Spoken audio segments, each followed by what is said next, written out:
we doing? How does this work? First time. Just grab the mic right there. That's a good start. There we go. Yeah. So I guess first UFC Media Day. How's fight camp been? How's fight week been for this massive card? And welcome to your first Media Day.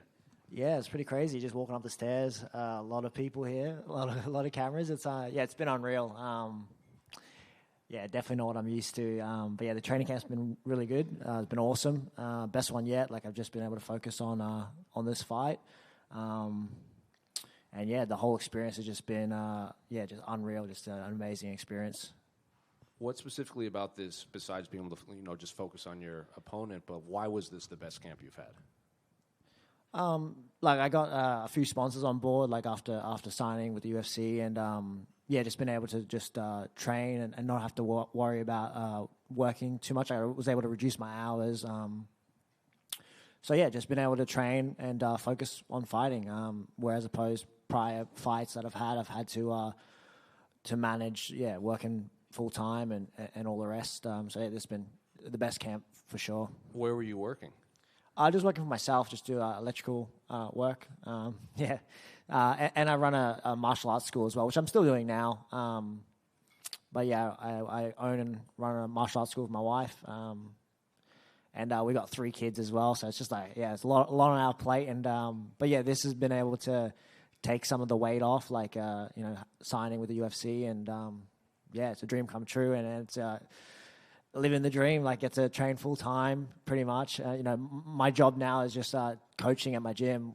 So still martial arts, still in the game, still teaching the next generation, sort of thing. And like I said, dream come true. When you say electrical work, is that like going to someone's house as an electrician? Like, what exactly were you doing? Yeah, I'm an electrician by trade. Just doing whatever. Lights. Is that equally as hard on the body? Yes and no. Yeah, like working for 12-hour days or whatever is rough on the body, but I'm glad I don't have to do it anymore. Don't have to crawl in roofs and all that sort of stuff and get underneath dirty houses and stuff. I'm pretty stoked about it. And obviously, what do you make of your opponent, Jesus Aguilar? Did you know who he was? Did you watch tape on him? What do you make of his skill set? I've seen it. I've seen just the one fight. The one he's probably most famous for. Knocking out like another Aussie from Gold Coast, Shannon Ross. I think that's made the runs. I saw that, but I didn't know him prior. Besides that fight, what do I think of him? I think he's a power puncher with good wrestling. He's had 3 fights in the UFC now and a contender series fight, so he's got some experience on me. But I'm excited about this fight. I think it's a good matchup for me. So because most of his wins have come by submission, and then his most famous one, like you said, there was that pretty violent overhand. I think it was an overhand right that knocked him out. And you see sometimes grapplers when they feel that they can knock someone out, maybe they don't use their grappling. Maybe they get overconfident in their hands. Are you expecting that, or did you prepare for the guy that has 6-7 submission wins under his belt? Most of his submission wins, like their guillotines, like 5 of them, like they usually like off a reactive takedown, like someone shoots takedown and grabs them, or like he's striking. He does strike. Like I watched some older film of him, and he does throw hands and then shoot for takedowns. But I'm just ready for everything he brings. But I don't know. I don't know what he's going to bring. Whether he's going to I imagine the game plan would be to stay on the feet and strike a bit more. But we don't know until we're in there. And then two ones unrelated to your fight. I know you're relatively new into the UFC and everything, but I don't know if you saw. But November 1st, they're going to implement those new rules that allowed 12 to 6 elbows and redefined grounded opponents. So I can see the smile on your face. Yes. Do you like those rule changes? I love those rule changes. Yeah, absolutely. Bring back soccer kicks, as far as I'm concerned. I love those rule changes. Groin strikes, bring them in. I love it. 12 to 6 elbows. That's great. It shouldn't have been. I think shouldn't have been a rule in the first place. Grounded opponents. That's a real interesting one. Like my game's definitely developed over the years, and like my last 4 fights, I've won all by TKO. So when I say grappler, like when I consider myself a grappler, it's a grappler to do damage. So I take people down, try to finish the fight on the ground.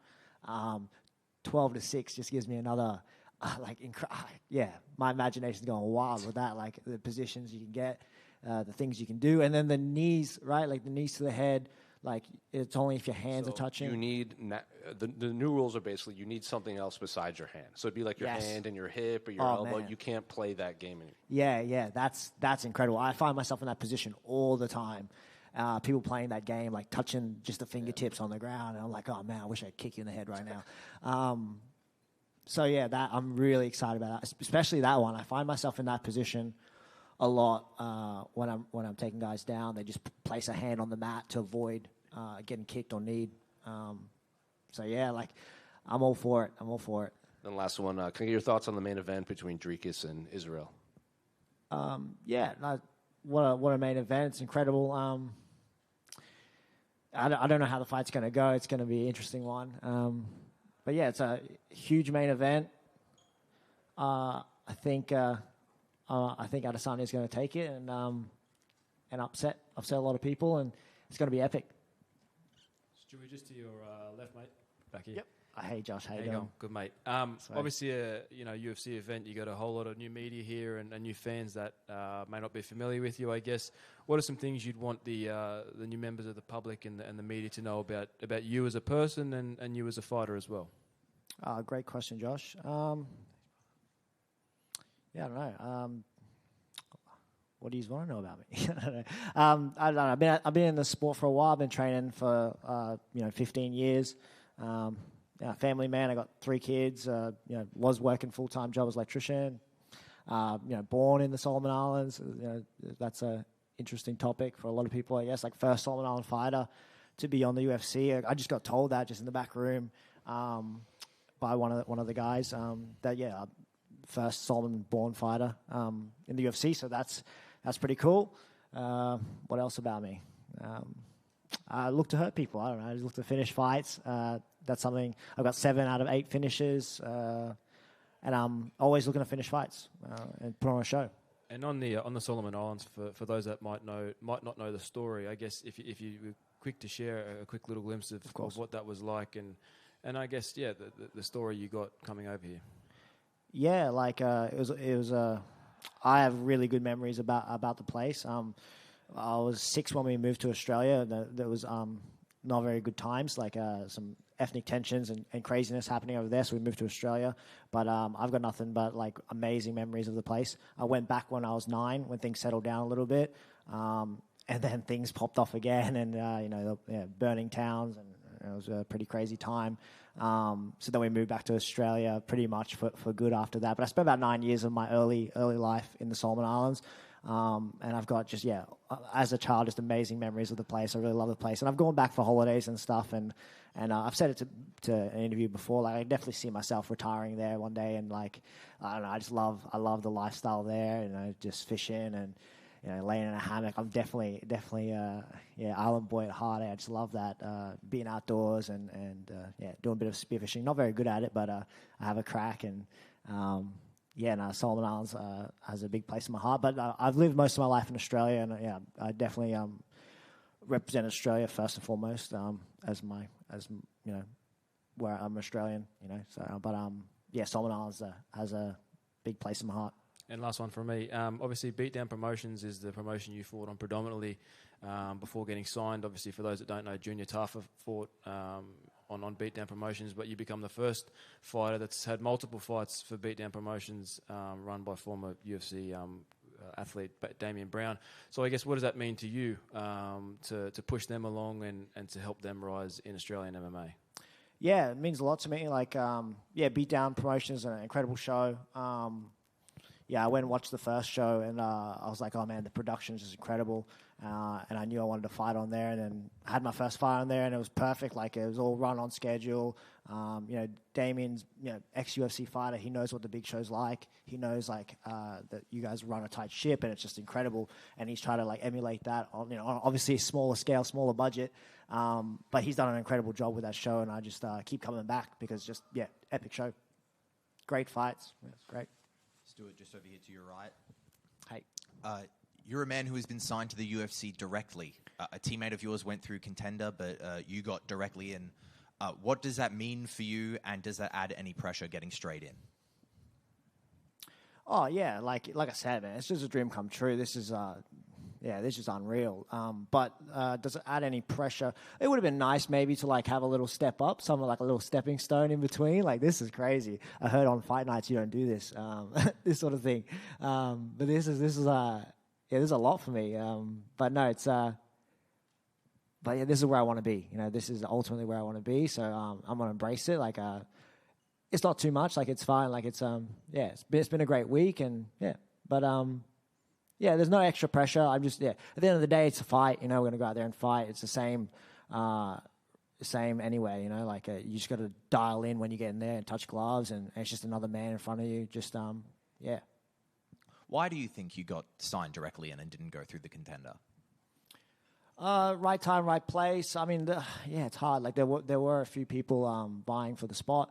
But yeah, I don't know. I'm not the the guy that makes those decisions. But yeah, like, I'm just grateful to be here. But I don't make those decisions. So I have no idea. But I'm stoked, and I can't wait to put on a performance.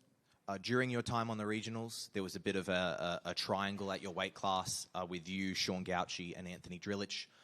Those two other men are signed to Dana White's Contender Series, with the rumor being they're going to fight each other. I think that's confirmed, yeah. What are your thoughts on that matchup? I think Sean wins that one. I've done some training with Sean. But yeah, I think it's an awesome fight. You know, anything can happen. But yeah, I think Sean wins that fight. I think it's a great fight. I think Sean's got more tools to win that fight. As I mentioned before, you were a teammate of Tom Nolan. What has the feeling been like in the training room where you're both gearing up to both the biggest fights of your lives? Yeah, the atmosphere is pretty awesome at the gym. Like, there's a few guys, not just Tom and I, but there's a few guys fighting and stuff. And you know, it doesn't matter if it's the UFC or I mean it does, but a fight's a fight. Like, you're gonna give it everything, right? You're gonna give it 100%, whether you're fighting on the local scene or fighting in the UFC. Like, at least that's what I've always done. I've always just given every fight camp my 100% effort. And a lot of the guys are fighting. Everyone's full steam ahead, like getting after it. And it's been a great camp. Last one from me. You mentioned about how this is all a bit hectic. Yes. To immediately be dropped into this. Tom Nolan is a man who has had a few more UFC fights than yourself. Did he give you any advice with dealing with kind of the new level that the UFC brings?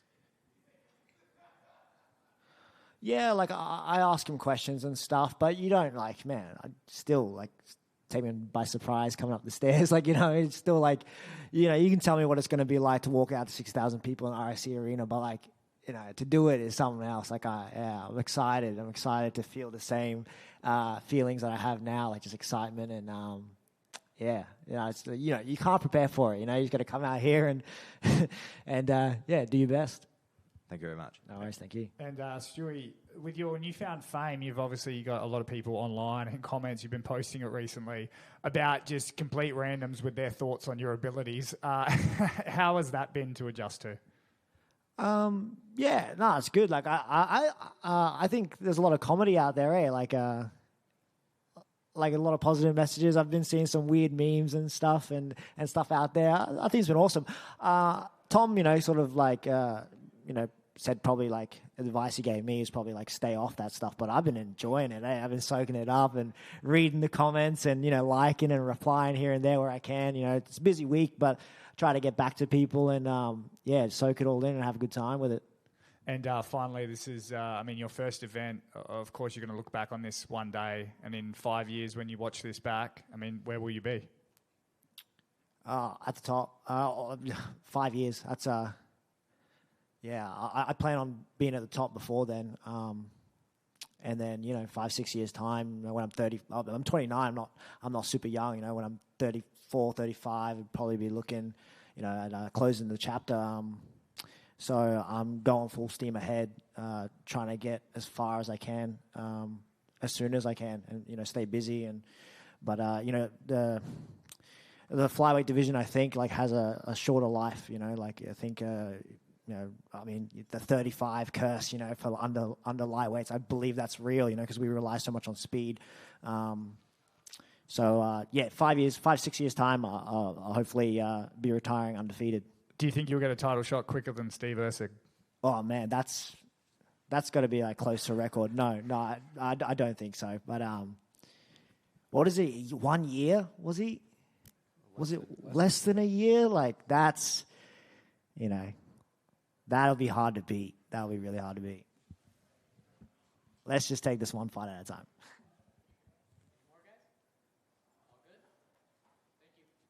Thank you guys for having me.